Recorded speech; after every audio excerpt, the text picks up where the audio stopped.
Guys, sorry for the lateness. Sorry for the lateness, but I just had a few technical computer issues. But we're here. So we don't know whether Neeks will be joining us or not, but we'll translate. So, guys, you've sent in your questions. We're going to be answering off this question. So, obviously, up until the big CL game tonight. So, as I get this ready, man, Devo man, how goes the life, man? PSG, man, talk to me. You know what? I didn't actually get to see the miracle that happened in Lisbon. And I'm vexed that I didn't actually put some money on when I saw that they were 1-0 down in like the 85th minute. Because I did think, I wonder what the odds are on PSG winning this game, but I didn't actually look it up. So I'm quite upset with myself. But you know what? I feel sorry for Atlanta, man. No, 100%. Like that's what I've always been saying. Like I really feel sorry for them because they played the perfect game. That's deep. The injury as well, playing around, hobbling around and that. But as football, it's a cruel game, man. It's a cruel game. Man. Yeah, man. All right, guys. Let's go in with our first question again. Thank you guys for sending your questions. Thank you. Remember, we do this every Thursday, man. So, first question from Tom's 333. When every player is at their best, who is the top 5 in the world? Messi. Yeah. Neymar is definitely in there. See, I don't want to go for purely attacking players, but that's because I'll say you've got to look at Van Dijk. Yeah, Van Dijk's got to be in there. So I'll say you've got to look at Ter Stegen. For me, at his best, easily the best keeper in the world.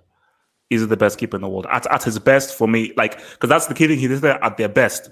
At their best, Stegen. There's no keeper as good as Stegen at his best. So now think about it. You've got Messi, you've got Neymar, you've got Ter Stegen, and you've got Van Dijk. Who's number 5? Because there's some big players that are going to be missing out.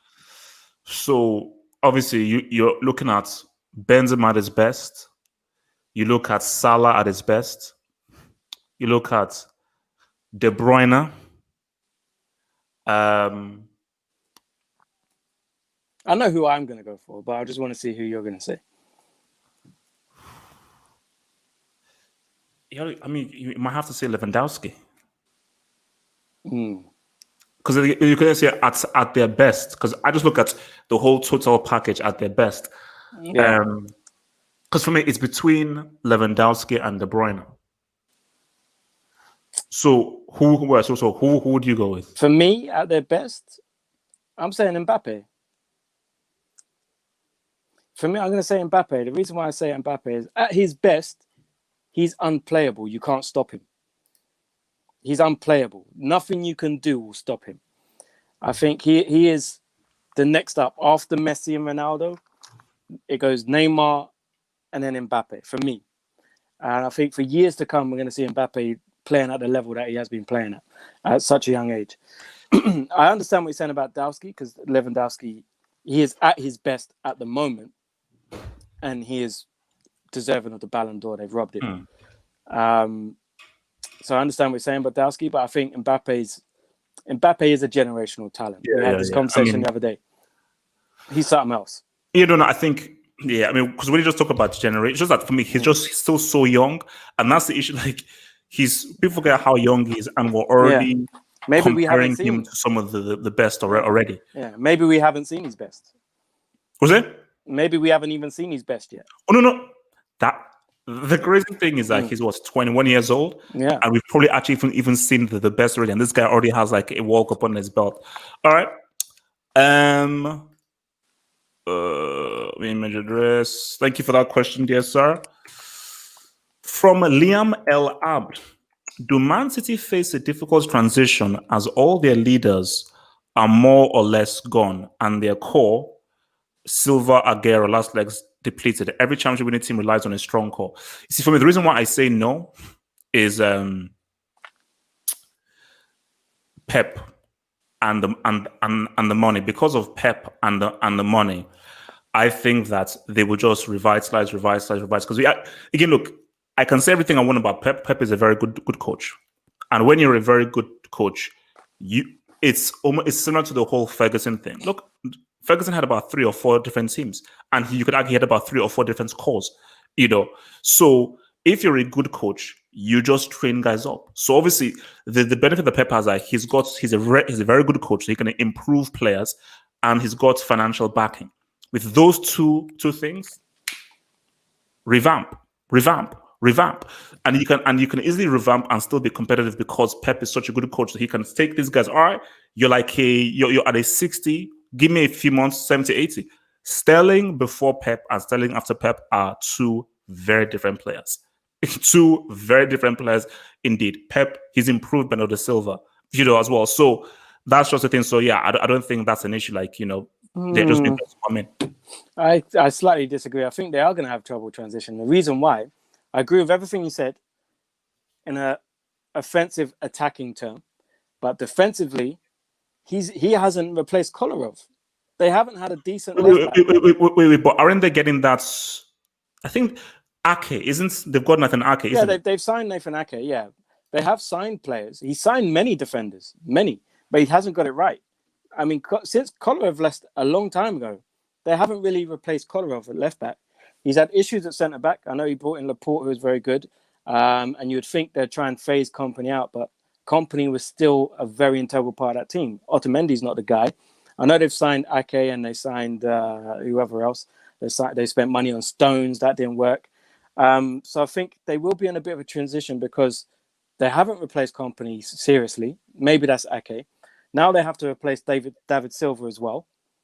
I know they've got Foden in there, but if Foden was that good, would David Silva have been playing as much?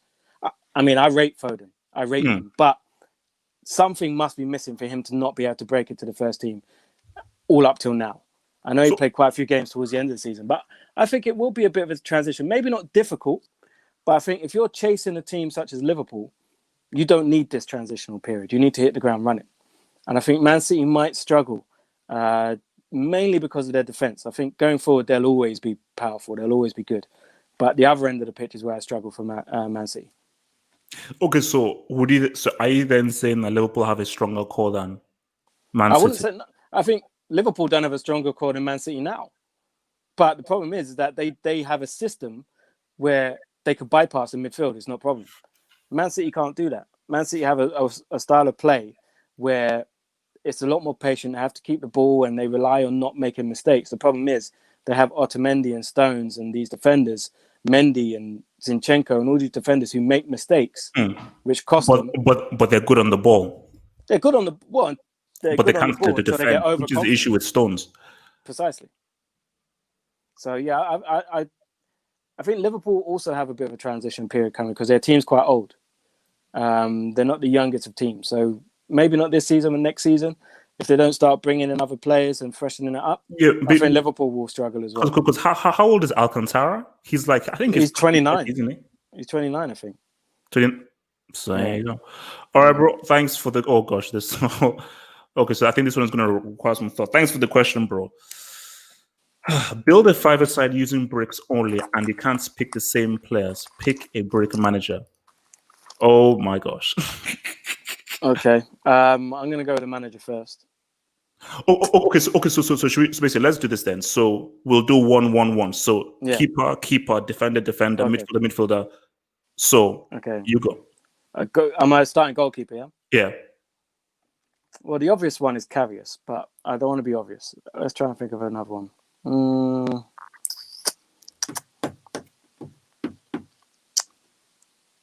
Karius. It's gonna have to be Karius. Can't think of it. It's gonna. I'm gonna go old school. So obviously, Devo will remember this dude, but I'm not sure whether you kids will remember this dude. I'm gonna go with Massimo Taibi. Yeah. Who was, this is when tracksuit bottoms was still in fashion, man. I think the guy lasted like 3 or 4 games for United, and literally he just went off the map. So I'm rolling with Massimo Taibi in goal. So you go defender. You go defender. If we're going old school, there's quite a few to choose from here. Okay, no, let me think. You know what? Wait.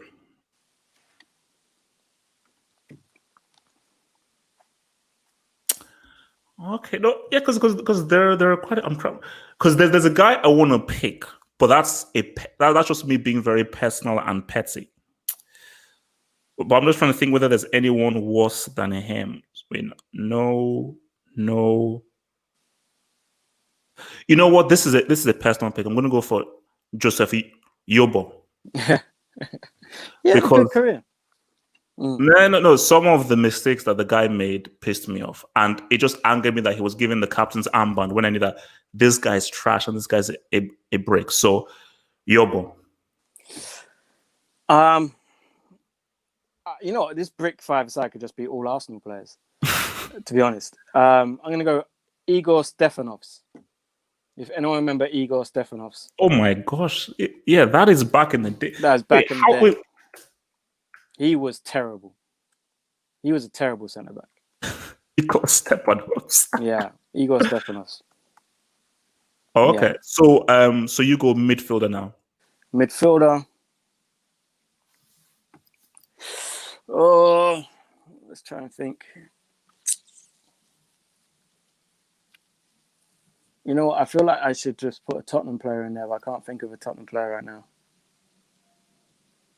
Who I'd put in there? I would say Sissoko, but he turned out to be quite decent last season.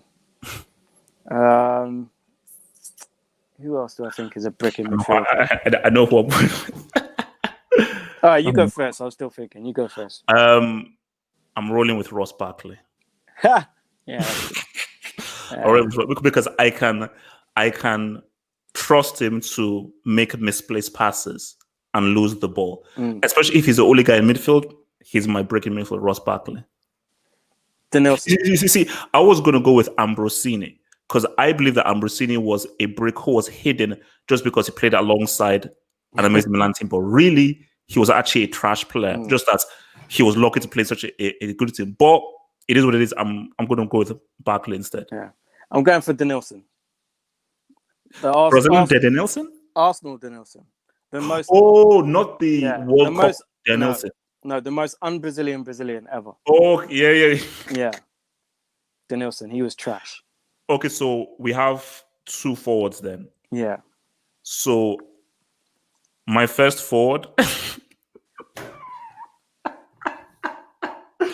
So my first forward is a guy who I consider one of the worst players of all time. And this is proof that people say, oh, you only hate on white players, not black players. Well, guys, my good friend Nyong.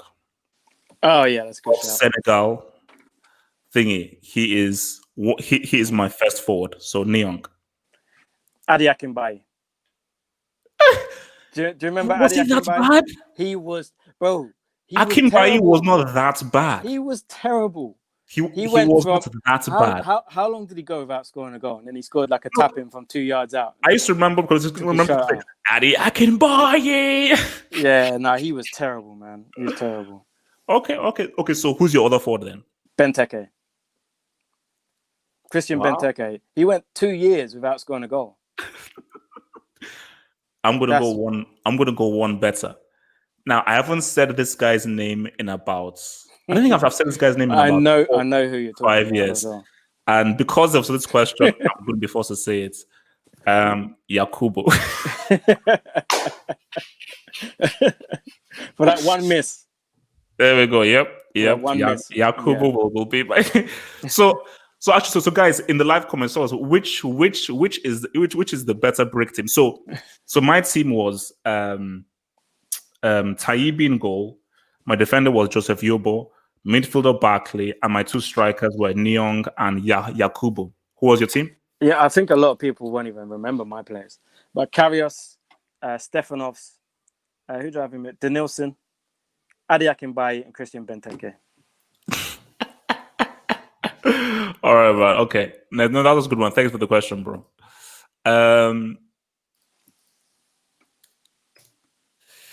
From Stodge XP, is Gomez a good defender? Looks crap compared to Matip. That's not what it says. Yeah, but look, it looks shit compared to Matip. Gotta read the things out properly. What? Wait. I just realized what he said. Gomez looks shit compared to Matip.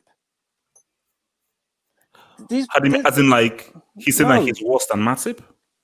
he doesn't look shit compared to Matip. I can understand if you prefer Matip, but Gomez doesn't look shit. For me, I wouldn't even call Gomez crap or bad. Like, he may make some mistakes here and there, but to call him crap, that's insane.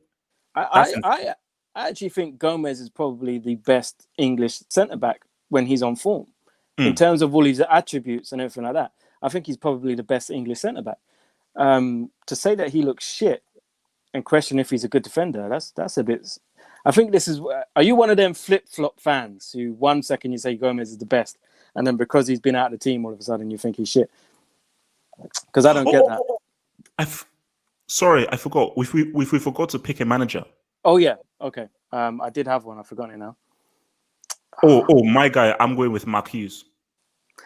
Yeah. I don't think I'm going to beat that. Mark Hughes is a terrible manager. Mark Hughes is a terrible manager. Steve McLaren. Okay, not as bad as Mark Hughes, but okay. but he was one of the few managers that couldn't qualify England for a major tournament. So yeah, that's pretty bad. So no. Gomez is a good defender. Because you have to remember he's young. He is a good defender. Yeah, he's a good defender. I don't say that he's shit compared to Matip now. I just think that's always being a bit too deep. So yeah, no. I remember Liverpool fans were cussing Matip not too long ago. Matip was shit not too long ago. Yeah, no, you can't just flip flop like that. Yeah, but that's Liverpool fans, isn't it? So, just person, thank you for the super chat, bro. It says, would you rather sign Buffon or Karius for Chelsea?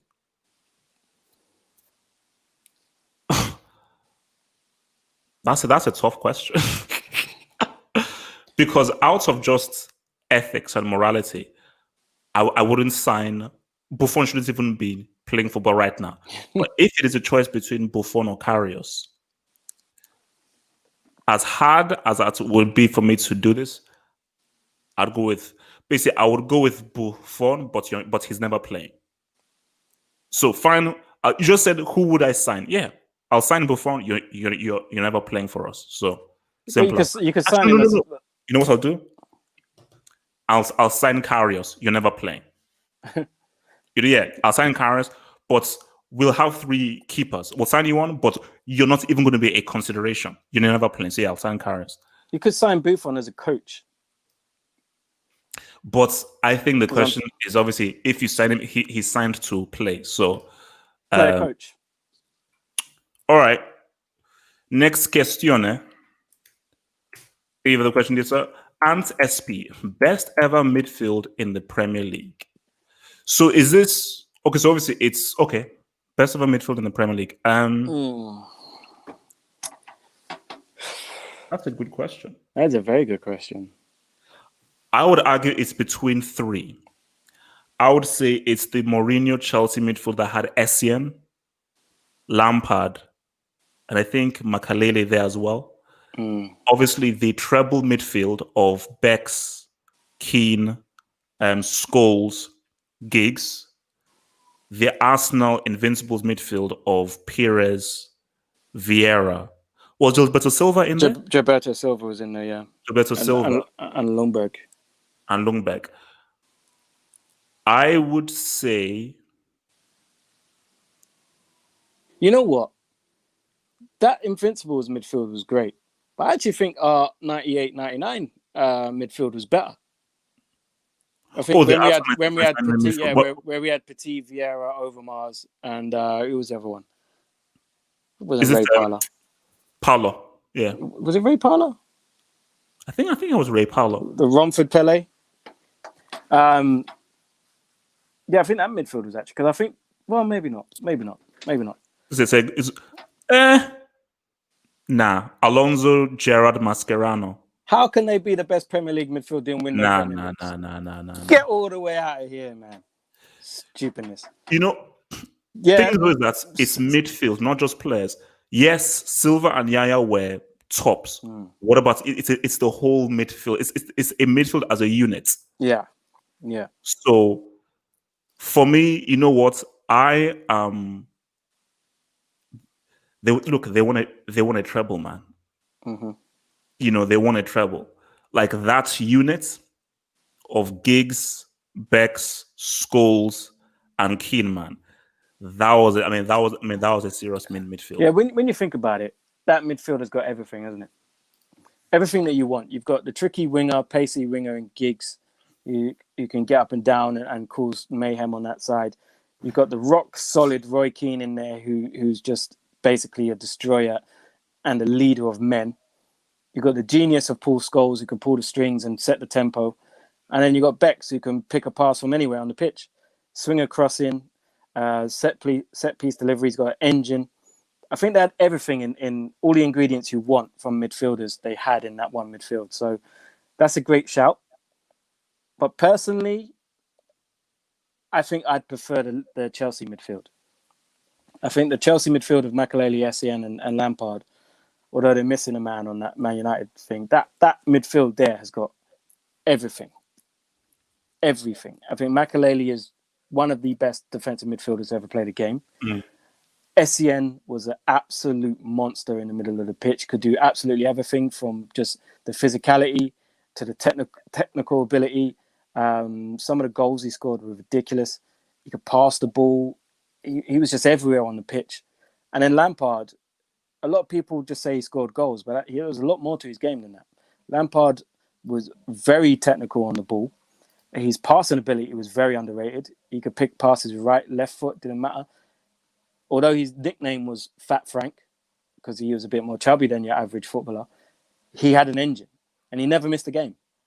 He never missed a game. He was never injured, which is quite special for a professional footballer. So I'm going to go with that Chelsea. It's like,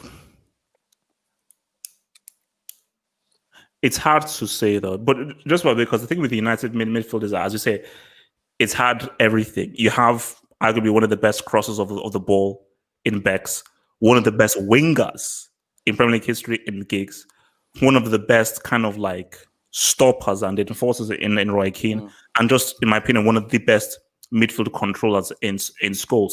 So you pretty much have almost all aspects of a midfield in there, like tackling, passing, creativity, crossing, running with the ball, dribble. So they're all aspects are in there. But that Chelsea. So I'm probably just going to roll with the United one just in there. So sorry, Just Beston. Yes, so Superchat from Just Beston, which says Choupo-Moting has more iconic moments in the Champions League than Zad. Okay, what's supposed to mean? So yeah, and I guys, let the man live. It's not been his best thing. Let the man live. And of all the people to now ask the next flipping question, it's Just Beston. That's what we call a... Can't get rid of this dude. Oh, God. If Neymar wins the Champions League for PSG, where would you rank him? Bear in mind, he'll be the first player to end 2 droughts. Oh, see, this guy is just... One in South America, where he won the Copa Libertadores for Santos for the first time in 48 years, and one in Europe for PSG. That's a stat. Devo, you want to start? Go with this? I mean, I'd rank him... Oh, who's this? Got an imposter jumping in. Who's this? There he is. What, you in a cab? Yeah. Put your seatbelt on, man. That's what I'm doing. That's what I'm doing. Good, Should I get? Good. He's just asking where you been. Are you in a taxi? Man's on movements. Nah, I just had a prior engagement thing. I had to take care of. But I'm here. Half an hour to go. All right, man. So, I actually, just in time, because this is your hero, isn't it? So if Neymar wins the Champions League, PSG, where would you rank him? Devo? I'd rank him in the same place I probably rank him now, to be honest, and that's third best player in the world at the moment. I don't think in terms of his legacy, it would probably put him quite high up in the list. But I don't think you can rank him as a greater player or a better player than a Messi or Ronaldo, because they've also won Champions League, albeit at Barcelona and Real Madrid. But I think winning it for PSG will be an achievement because they haven't won it before, but they should win it. They should win it every season. The amount of money that they throw at it, they should win it every year. So if they do win it, is it really that big of an achievement? Do you know what I mean? If he won it with Dortmund, then I'd be like, wow, okay, yeah, that's something. But to leave Barcelona to then go to PSG, where they're just throwing money at this thing and have been for years, to win it there, yes, it's good, but I don't think it's that big of an achievement as if he would have went somewhere where, you know, they're not really. Like, it's the same with Ronaldo, I suppose. If Ronaldo goes to Juventus and wins it, you're like, yeah, that's good because they couldn't do it before you. But they should win it. They should have won it. So I don't think it's that great an achievement. So he would still be behind Messi and Ronaldo for me. But I think he is the third best player in the world. I think that he probably should move from PSG and maybe go to well, there's only two places he can go because no one in Germany can afford him. So it's either Premier League or Juventus. That's the only options he's got. Or he goes back to Spain. But yeah, I think he's the third best player in the world. Anyone who says otherwise is a bit have hope. I would say, so for me, yeah, I agree definitely. For me, he's the third best player in the world already. Or it's hard to say greatest at this stage because I think greatness is defined by a whole career. And whilst he's had obviously brilliant performances wherever he's been, his record for Brazil is brilliant. What really sustains your legacy and your greatness is what you win. And him winning with Barcelona, I think it's a great achievement. That MSN is arguably, if not the greatest front three of all time in club football. And he was a part of that and integral to it. No, he's not Messi, but he was integral to it. But because you win it with that front three, and Messi and Suarez are great players in their own right, it's not your personal achievement. I think if he does win it with PSG, as much money they've splashed on it and tried to win it, every time they've got knocked out, it's when he's not in the team.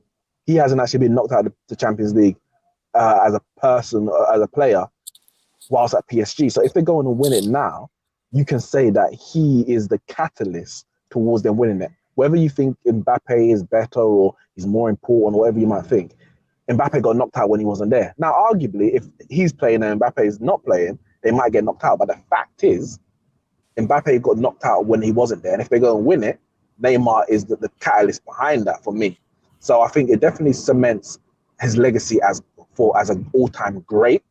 2 Champions Leagues at 2 different clubs, winning it for a club who I don't think have they ever won it? I don't think they've ever won it. No, nope. No. So that alone was cement. They got to the semis in '95 with George Weah. That was cement his greatness. And because there's people out there who think, oh, he's a bit of a show pony, he's a diver, he's overrated. If he does it with PSG, nobody can call him that for me. Nobody can. He's still going to be a diver, though. Yeah, I mean, true. Yeah, that sticks. Basically, for me, I think, look, if Neymar wins it for PSG, it's a start. It's a real start, and which is why I always supported. I remember when I doing the video, I supported him moving to PSG. I said that's a big boy move. That's a big boy move, and I will always support him moving. See, only Barca fans will say he should have never moved because you wanted him for Barcelona. But for me, no, I want to need because because Neymar was like, no, I'm not going to be Messi's side piece. I'm Neymar, and I want to rule this team myself. Because how it was supposed to go was the lineages. So you have Romario to Rivaldo, Rivaldo to Dino, Dino to Messi, then Messi to Neymar. That was the lineage. But Messi has just obviously been so consistent. He doesn't want to relinquish that whole thing. So Neymar's like, I'm not going to just wait for this dude to decline when he's like 40 something. When I'm now in my 30s, now I want to show what I am doing now. So it was always good. So if he wins this, it is, oh wow, you've now staked your claim in the club again. He still hasn't won anything for Brazil, and you can only eat at the table of Dino, Pele, Rivellino, Garrincha, Romario, and so forth if you bring that World Cup home. So Neymar, I agree, but that's why you posted something on Twitter yesterday, I think it was, saying this is like the most important 45 minutes of Neymar's career, and I replied under saying no, because he plays for Brazil. So even if he wins the Champions League with PSG, in Brazil, he's not going to be regarded as one of the greatest Brazilians unless he does something. So he could lose every final of PSG from here till Kingdom Come. If he wins one World Cup with them, it doesn't matter. It doesn't matter what he did at club level. So I think his biggest games and his most important games of his career are always going to be for Brazil. Okay. From Magrebat, I think he's got some beef with Devo's team. How big is Arsenal really? 0 UCLs in 134 years. Wow, this guy has a calculator. Feyenoord, PSV, Villa, Belgrade, Celtic, and many more have more European success. Disgrace, to be honest. Devo, can you please respond to this, please? Yeah, okay, that's a fair point. But I mean, you say that, but then there's many other massive clubs who haven't won certain things. But the fact of the matter is that we are the third biggest club in England. We've won more domestically than however many other English clubs there are. Yes, Chelsea have won the Champions League. They've won that. They've won Europa League. We also have won the old UEFA Cup, and we've won a Cup Winners' Cup. So we have won European trophies. We just haven't won the big ears. But to say that we're not a massive club is false, because we are. Yes, Villa won it. But at the end of the day, it's a cup competition. There's luck involved. Do you know what I mean? When you're playing a cup competition, you get into knockouts, it's how good are you on the day? Maybe your goalkeeper has a bad day and you end up shipping a goal and you lose. It's a cup competition at the end of the day. Luck is involved. Yeah, and for me, look, man, like as I said again, like it's at the end of the day, I can just speak from experience. Go to Nigeria. Arsenal are one of the most supported clubs in Nigeria. Go to most places in Africa, they're one of the most supported clubs in there. So even if on the pitch, okay, they may not have the European trophies that others have, in terms of the brand, the fan support, the popularity, they're actually a lot bigger than most clubs who've won several UCL titles. So what are you going to say? By his logic, Red Star Belgrade are a bigger club than Arsenal. Doesn't make sense, does it? When I go to the African barbershops, they either all support Chelsea or Arsenal. So I had to stop going. I had to go to the Caribbean one because it's too much for me. All right, man. Final question from Wishwanath Bandara. You see, my fellow English people, man, just take it easy. See, if a lot of people in school would be like, oh my gosh, I can pronounce that. Just take it syllable by syllable. Wishwanath Bandara. Imagine if his name was read out in one of my schools back in the day. It would be murdered and look, that's a separate story for another time. So, can you discuss players that your club or any club should have not have sold? How long do you have? Yeah, bro. I mean, do you want De Bruyne? Do you want Salah? I mean, do you want? I mean, my God, how many guys have Chelsea had on the books that they just allowed to Lukaku? See, it depends on how you look on it, because some of those players, if you don't sell them, do they improve at your club, or does that stop you from signing someone else who went on to be very good for your club? Because you don't have the money which was made from these players that were sold. I think the thing for Chelsea is they've never really sold a player while they've been at the height of their powers. Not that I can think of. Whereas at Arsenal, Hazard was probably the first one. Yeah. But you still held on to him for a good 4 years before, like after. Yeah. Whereas at Arsenal, we sold all of our players at the height of their powers. You know what I mean? And to rivals. It wasn't even like we just sold them and got them out of the country. We were selling Malik RVP off the best season he's ever had. We sold him for a pittance to Man United, who then went to win the league. We sold Nasri for hardly anything. We sold Adebayor, Clichy. Forget Adebayor. Chelsea had Robin. Yeah. But it wasn't. But Robin was being outperformed by Duff. But Robin was still, but that was still a lot of injury issues. Yeah, and Robin that was still a bad instrumental in that Premier League win. Yeah, it was. That was a bad sell for Chelsea in the sense that it wasn't a case of he can't get in the team, so he wants to move. I think his injury issues and the kind of the intensity of the Premier League, it wouldn't have been good for him. So I think they were kind of forced to sell him, but I think that was Chelsea being ruthless. Because Chelsea back then were ruthless. It's like, nah, if you can't play, get out of here. Whether you're injured or not, get out of here. We'll have someone who can play. So I think that's what that was. Chelsea were a bit ruthless back in those days. That was early Abramovich.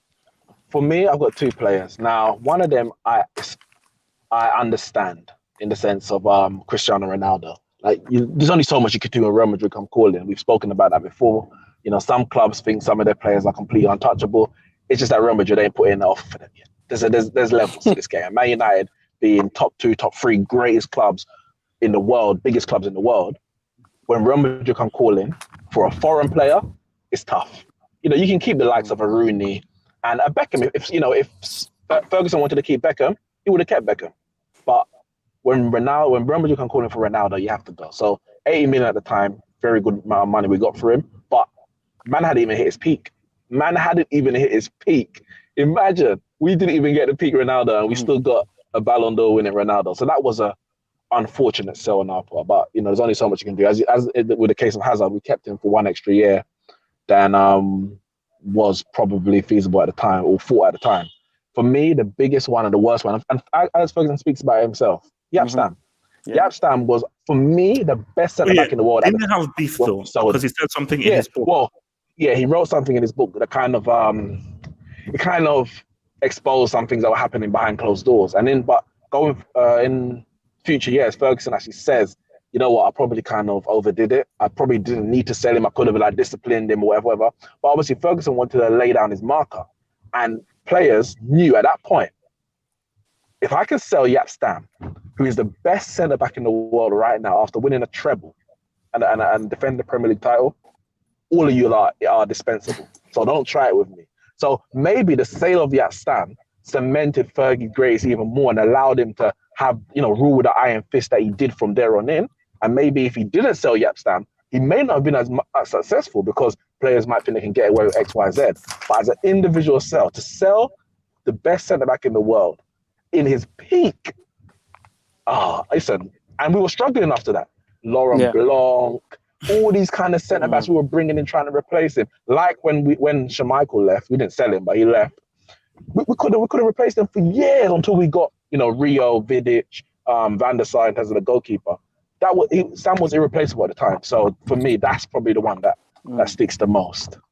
The one that I would say that hurt me the most, and the thing is with the players that we sold is that we were like one player away from having a complete team. And then we'd sell someone, sign someone else that would have made us complete, but we've lost that. Now we have to go. So it was always the case. And for me, the one that hurt me the most was Fabregas. Because Fabregas was my favourite Arsenal player.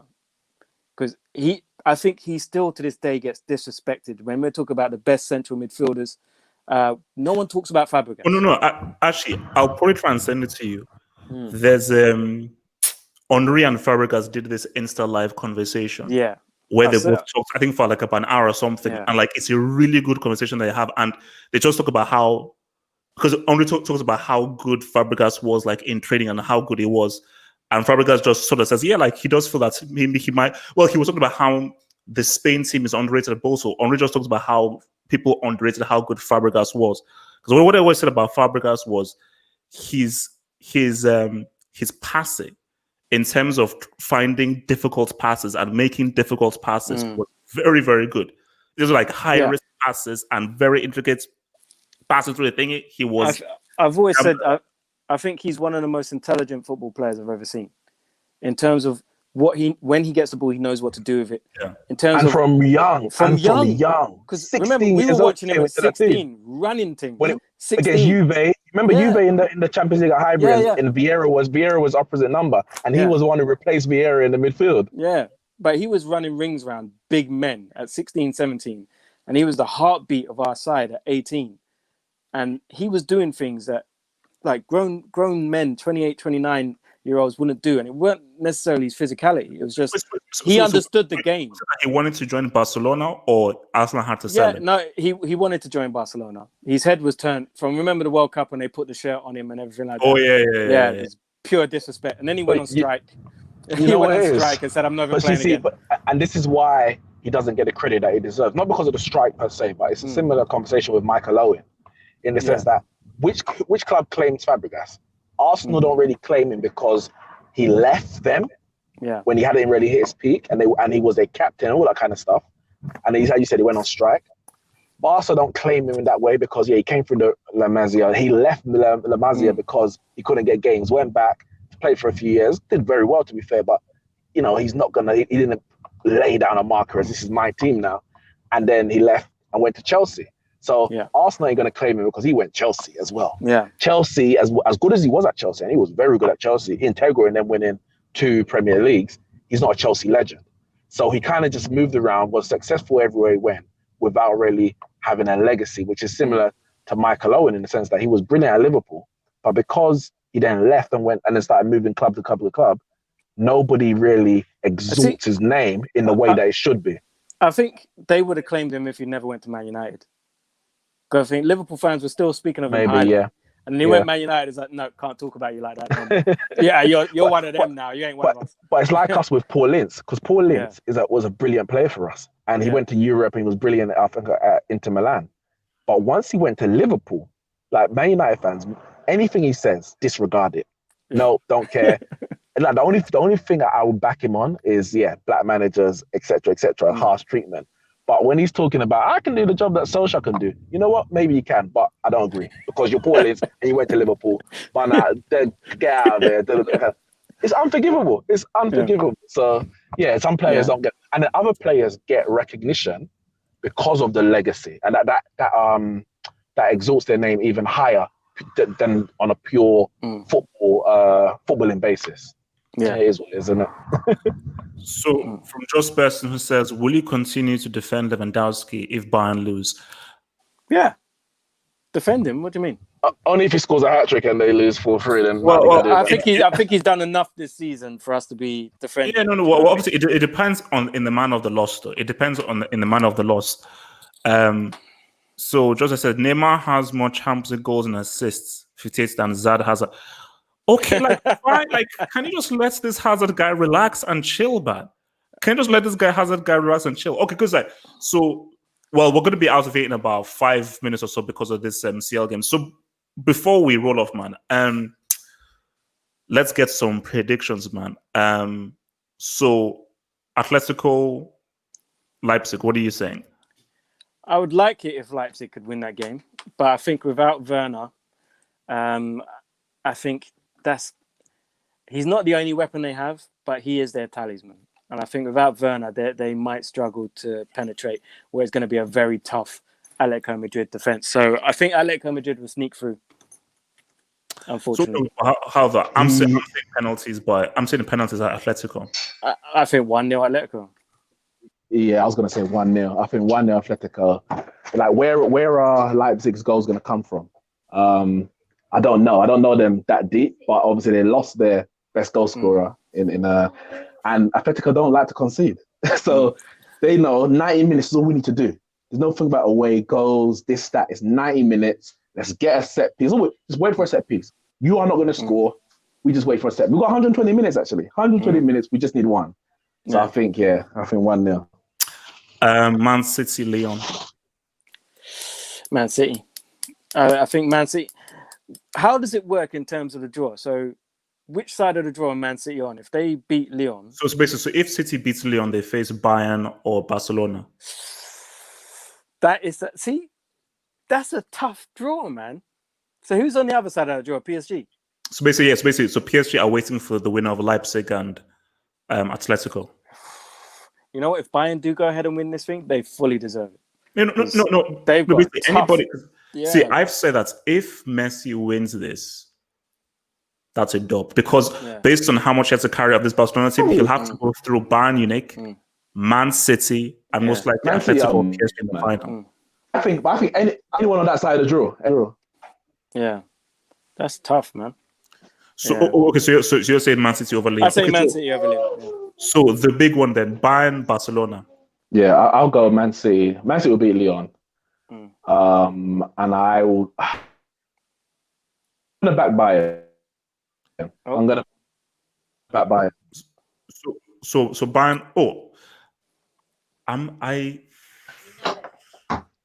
think Barcelona might. You think Barcelona? I think they might just surprise people. Because Bayern are the favorites, but I think they might surprise some people. I have a feeling. Is my connection bad? Yeah. Yeah, really bad. Well, keep on stopping. So, guys, look, man, let's roll off now. So remember, guys, so I can get to this flipping thing game. Where is it? Support your yeah. boys. Sorry. Can you hear me now? Yeah. Yeah. But you're still Sorry. Yeah, I was saying for me, Bayern. I think they're going to beat Barca. I'll back them to do that. And In whoever 90 wins on minutes this or side of extra the draw, 90 minutes. And in this side of the draw, whoever wins it fully deserves it. I think it's harder for bigger teams in this format of a 90-minute game to win it than it is over 2 legs. Okay, so guys, remember, man, support your boys. Become a patron, support the Football Dugout, and gain access to our exclusive extra contents. The link is below in the description box. Become a patron member and support us and get us to our lovely, beautiful content just for you, man. So, guys, any final words before we vamos? Actually, no, okay. Final thing. One team who wins the CL. Bayern. Bayern. I'm not going to flinch. I've said Bayern from the beginning. I'll stay with Bayern. I am sticking with Man City. I haven't moved. I'm sticking with Man City. Pep finally does what Pep finally destroys football, as he said in that Amazon doc, man. Listen, I gotta say Bayern, but listen, remember Sunday, Man United is playing Sevilla. That's gonna be a decent watch. It's gonna be I tell you, for me as a Man United fan, Sevilla are our top side. They're gonna listen. They're gonna be in the Champions League next year. So I actually want to see where we are. Let's see where we're actually at, because Lask and who do we play in the other game? Copenhagen. They don't even remember who he doesn't even remember who he played in the last game. They're not Champions League quality, but Sevilla are a Champions League side. So next season it will be anyway. All right, guys. So I want to see. Guys, we'll see you back here on Monday, and by the time we see you on Monday, Monday we'll be previewing. Wait, so the Europa semis are this weekend. So basically, so Monday we'll be previewing the CL semis and the Europa final. Yeah. Mm-hmm. Yeah. So going to be and on Monday, guys. Obviously, the Scottish Premier League start going, so we talk about that. Well, I'm wait, sorry. Okay. On that note. Wait. How many subscribers you got on your OnlyFans? I'm up to about 18, I'm up to about 34,000 right now. A few of them are quite weird, man, because I keep saying that I don't do any piercings and stuff, and the kind of stuff that they ask me to do are a bit weird. And I keep stressing that, guys, just relax. Don't ask me to do any kind of crazy kind of BDM stuff, because I don't go there. Guys, this sounds and I don't have an OnlyFans. Relax. So